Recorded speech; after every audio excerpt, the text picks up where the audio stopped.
Hey, welcome. So today we're diving into something really cool. What does it actually mean to be a difference maker? Not just to fit in, but to manifest an entirely different aura, something that totally sets you apart.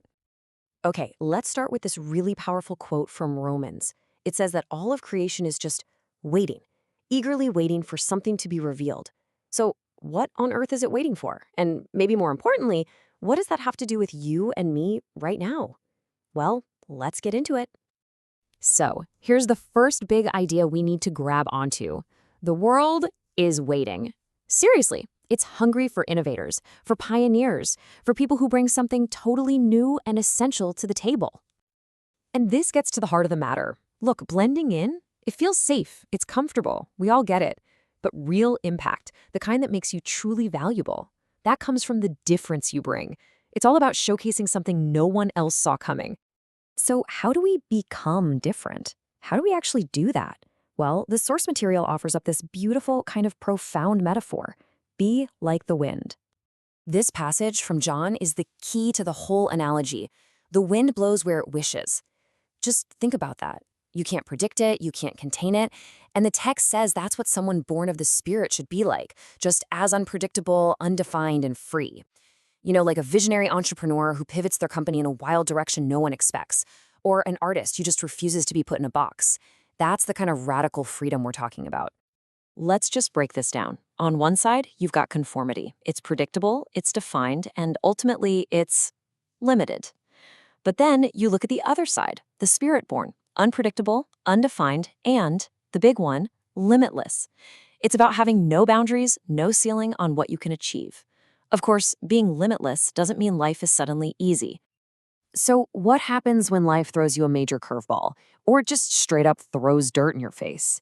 This next section is all about flipping the script on those challenges and turning them into something, well, priceless. And this is a question for all of us, right? When people cast dirt on you, when things get negative and just plain messy, what's your first reaction?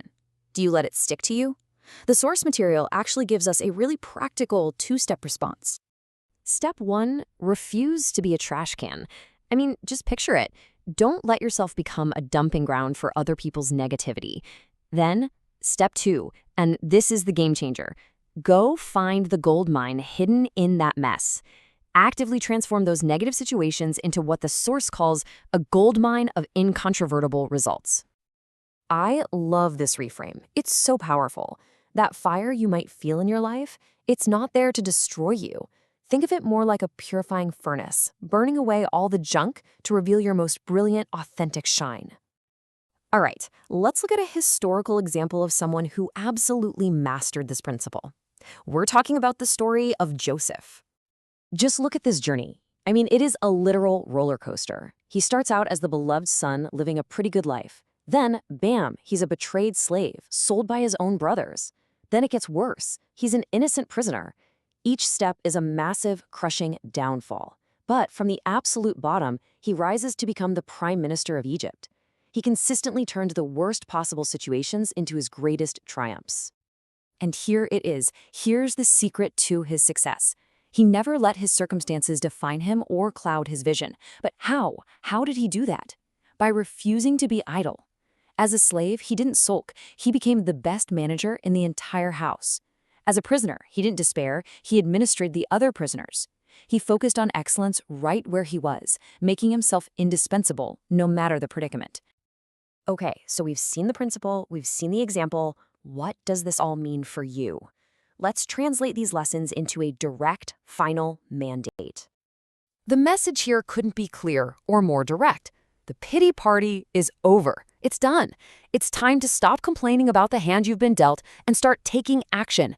It's time to roll up your sleeves and get to work. So here's your mission, plain and simple. Quit mediocrity. Reject conformity. Dive headfirst into the arena of life. And when you do, come out differently. Be the difference maker. And that's really what it all boils down to. It's a challenge and a permission slip all rolled into one. Don't just accept the world as it is. Manifest a different aura. Be different. The world is waiting. So, what are you going to show them?